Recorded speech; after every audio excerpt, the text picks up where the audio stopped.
Property prices have recovered their losses with some capitals at new record highs. Childcare is facing a cost overhaul after a damning report from the consumer watchdog, and Apple's iPhones are getting too hot to handle. Literally.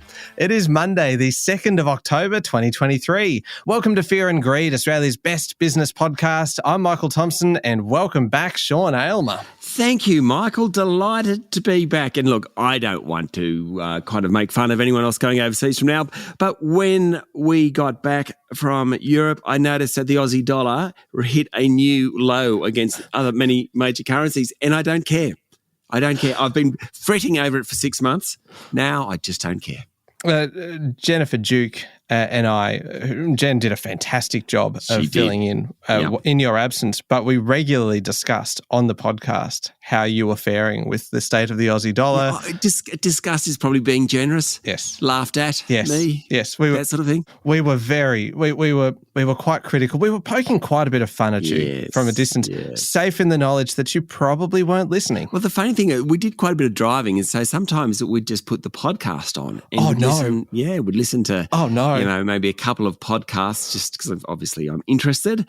And, when you go away and someone fills in for you and you listen or you read it and you think, actually, they're a bit good. They're a bit too good. Yeah. I don't know if I like that person. I think she's doing a better job. Well, that is the principle of radio and podcasts, isn't it? You never take a holiday because you may not be coming back to it. Exactly. Okay, we better get into it. And you've picked a fantastic day to come back, Sean, because much of the country is enjoying a long weekend. So today's show is a touch abbreviated.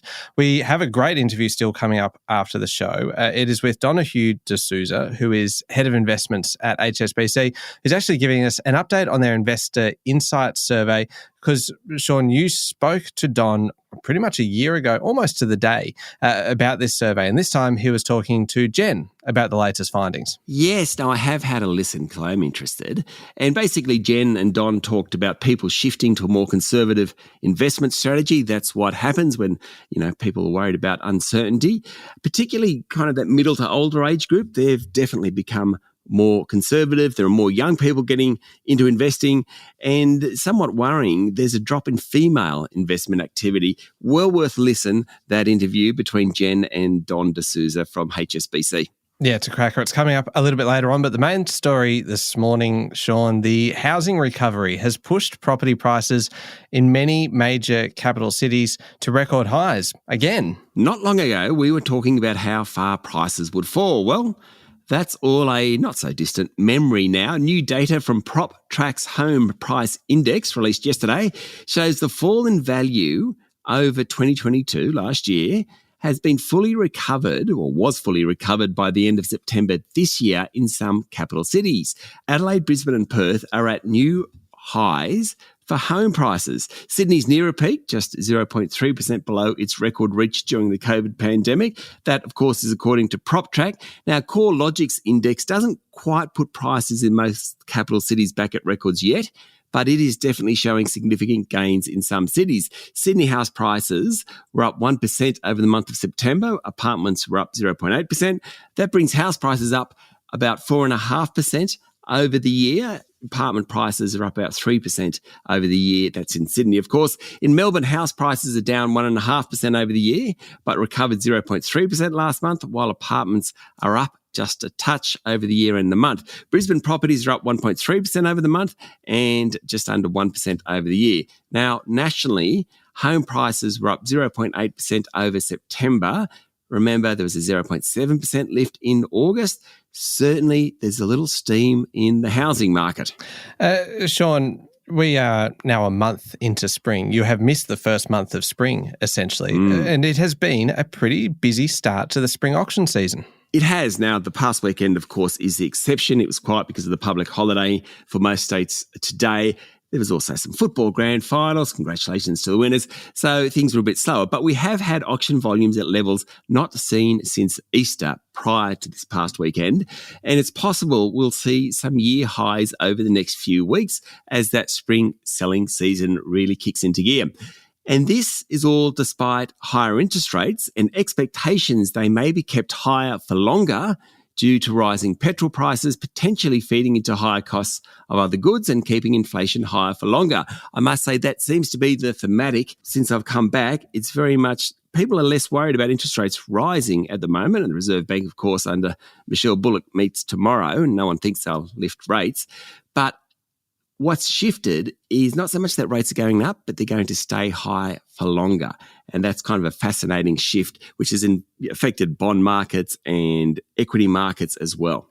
So that is really what economists are expecting, that rates won't be rising tomorrow. I noticed in today's Financial Review, 40 of 42 surveyed economists think interest rates are on hold tomorrow. So I suppose we can kind of take that almost as done. Most of those economists are predicting that we are at or near peak interest rates. In fact, really the controversial part of rate forecast right now is how long it will be till the next rate cut. Economists across the country have been pushing back their expectations due to the resilience in the economy, inflation staying stubbornly high, the oil prices, as we were talking about. Many were saying late this year, so we're probably talking the next couple of months, that's when the first rate cut would kick in. Now they're more talking about the middle of next year, maybe the second half of next year. So that's changed a lot. 40 of 42. Can you imagine, Sean, if you were the 2 out of 42 and you make your call and go, yeah, I've predicted that the rates are going to move. And you open up the Financial Review and go, oh, God, I've gone out on a limb here, haven't I? Yeah. A lot of argument when you're an investment analyst or an economist. The consensus isn't a bad place to be, really. Oh, yeah. Certainly less vulnerable. Now, how did local markets finish up last week? Well, the S&P ASX 200 closed up 0.3% on Friday to 7,049 points. Over the week, though, the market was down 0.3%. It's actually one of the worst quarterly losses the September quarter since early last year. Maybe in tomorrow's program we might go into a bit of detail on that one. In terms of sectors, on Friday, the best performers were metals and mining and materials. BHP was up 1.2%. Fortescue Metals 1.3% and Rio Tinto up 1%. Energy and healthcare suffered the biggest falls. Race Oncology was a big faller. It was down more than 10%. And what about international markets? Well, high oil prices continue to dominate, a real pain point for the global economy. Obviously, that's pushing up petrol prices in Australia. Global markets generally were lower over the weekend. I'm talking equity markets there, with bond yields so high at the moment. That's kind of the base level for all other risk investments. And with them so high, it's just putting pressure on equities at the moment. The Aussie dollar, I better mention that too. It's trading around 64.3 US cents, he says with some glee. Noted. All right, we'll be back in a moment with the rest of the day's business news.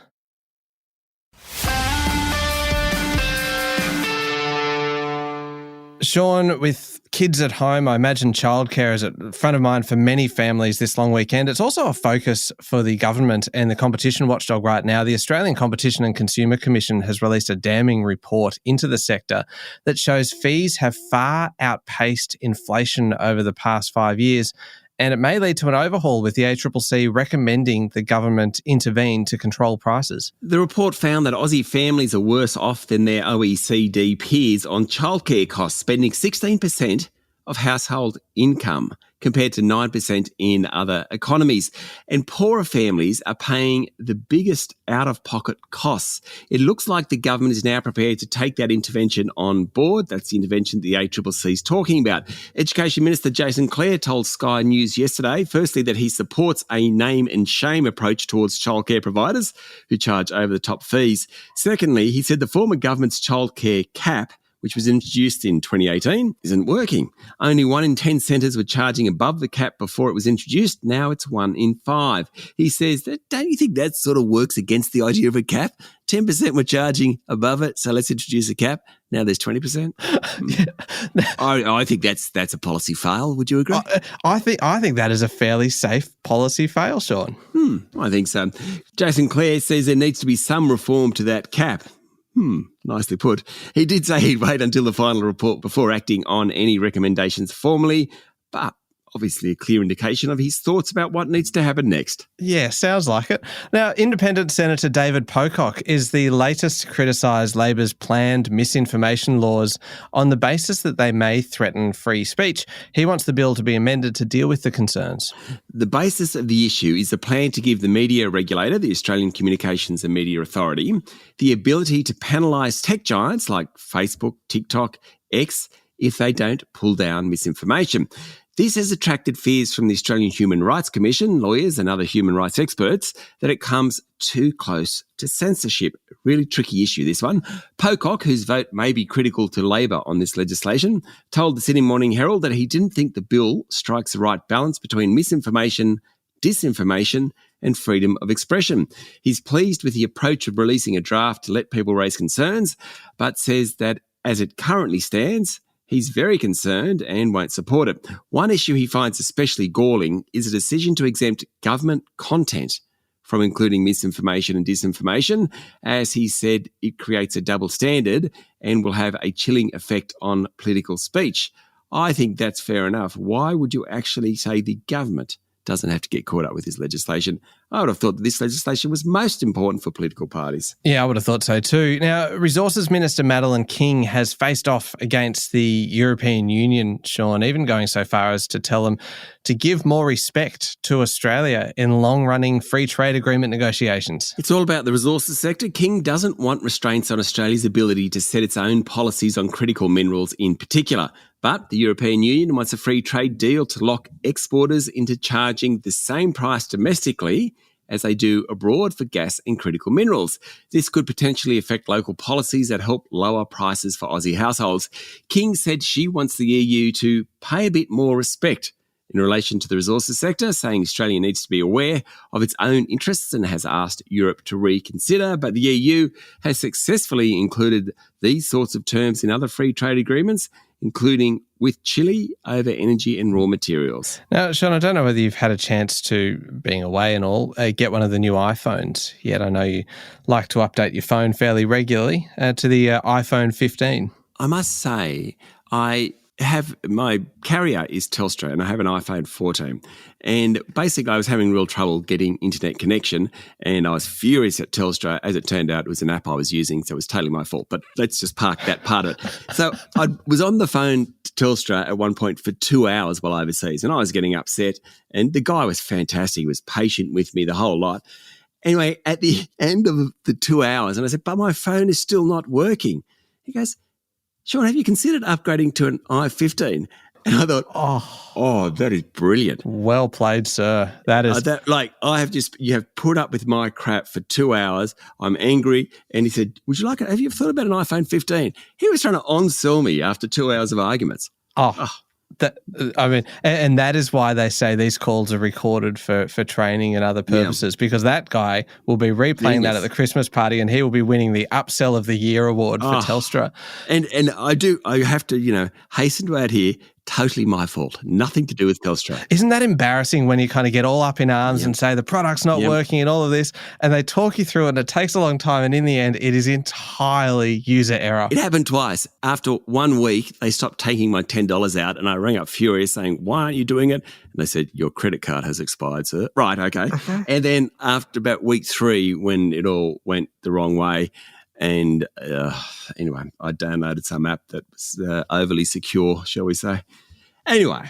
That sounds a little bit mysterious, Sean. I think we're better to leave the details of that one out and just leave it up to my imagination as to what you were downloading. Now, apparently, the reason we're talking about iPhones here is that the tech giant Apple is having to come up with a quick fix after the new phones, the iPhone 15s, were heating up more than they should. Yes, so the newly released iPhone 15 models have been the subject of customer complaints because they're getting physically too hot. The problem, well, according to a statement from Apple over the weekend, it's due to software bugs and problems with super popular apps like Uber and Instagram. Very generic, isn't it? Software bugs could be anything. Yep. Problems with super popular apps. Should just blame it on user error. Yeah, it's probably more likely. Apple is now quickly working on an update to the iOS 17 to stop them from getting so warm, stop the phones from getting so warm. Meta has already fixed up its Instagram app to help stop the heating. Uber and others will be rolling out updates soon, according to Apple. Apple already tells customers of new phones that they can get quite warm when they're being restored or doing background updates during the first few days of being purchased. Processing power produces a lot of heat, basically. That's the bottom line to it. They have said customers should rest assured there aren't safety problems and they can keep using their phones while they work through the latest updates. That's assuming you can hold it. Yeah, that is kind of helpful, isn't it? Now, turning to international news, Sean, the US has narrowly avoided a government shutdown after Congress passed a last-minute funding bill. It was then given quick approval by the Democrat-controlled Senate. This should soothe some market jitters on Wall Street and avoid major economic disruptions across America. Yeah, but you get a bit bored with these stories, don't you reckon? Oh, what government shutdowns? And it's like, oh, another one, really? Well, it wasn't that long ago that we were talking about the debt ceiling, wasn't it? Yeah. I mean, I think, I'll go back and check this, but I think since about 1950 or something, there's been 21 government shutdowns. And I was reading this, Shane Oliver put something out about it on the weekend and from AMP. And I think mostly they're for about a week or something. And they don't really affect, in fact, equity markets and financial markets more generally are getting kind of used to them, which is probably a good thing. That's pretty extraordinary, isn't it? Yeah. That the markets are even getting used to the point of the entire government shutting down. Yeah. I mean, just a few days ago, commentators were saying a shutdown of government services looked inevitable as the political opponents fought over future government funding.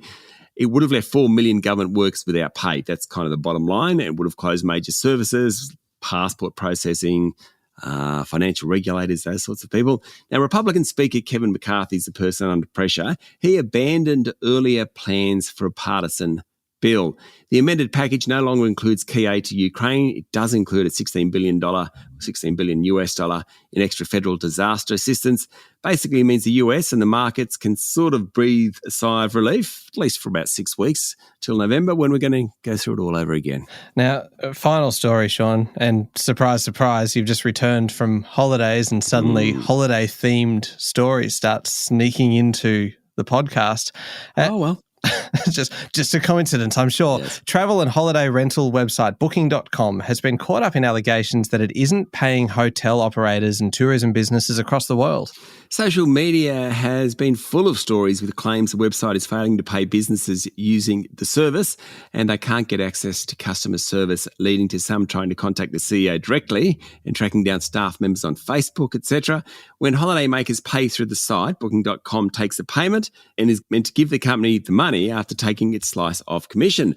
But now businesses are saying their customers have paid, but they're not getting what they owe. Now, this is a really big business, about $5.5 billion US dollars of revenue. It's about $1.3 billion of profit per quarter. For their part, Booking.com says the delay is due to a technical issue and claims that areas have been fixed and most partners' payments have been processed. The Guardian newspaper has taken a bit of a deep dive look at the concerns and says the issue is widespread in Thailand, Indonesia and Europe, with hoteliers left thousands of dollars out of pocket, including Aussies operating businesses in Bali. But consumer watchdogs are also on the case. The Hungarian regulator has launched a probe and raided Booking.com's local office, one to keep an eye on. I reckon that's the first time we've mentioned the Hungarian regulator on Fear and Greed. And really, we need to do more on the Hungarian regulator. There's no doubt about it. Fascinating stuff. Oh, absolutely. I'm sure we'll be revisiting this one many times. Now, up next is the Fear and Greed Daily interview with Donahue D'Souza, Head of Investments at HSBC. Yep, all about how investors are thinking, what they're putting their money into, the fact that they're becoming a little more conservative, talked about the cost of living impact. Well, this is Jen. Of course, Jen Duke spoke to Don. They talked about the cost of living impact on investors, what's causing some to be more careful with their cash. If you're interested in investing, you must listen. Yeah, it is a good one. It's coming up next in the Fear and Greed playlist on your podcast platform or at fearandgreed.com.au. And as well, have a listen to our resident economist, Stephen Koukoulas, for Fear and Greed. The week ahead is a big week coming up, and Stephen is talking all about, obviously, the Reserve Bank board meeting tomorrow, but also house prices and building approvals and job ads and more. There's actually a fair bit happening. It's well worth a listen, Sean. Yeah, I haven't heard that one, so I will certainly be tuning in. Excellent. Well, great to have you back. Thank you. Thank you, Michael. Great to be back. It is Monday, the 2nd of October, 2023. Make sure you're following the podcast and join us online on LinkedIn, Instagram, X and Facebook. I'm Michael Thompson and that was Fear and Greed Business News. Have a great day.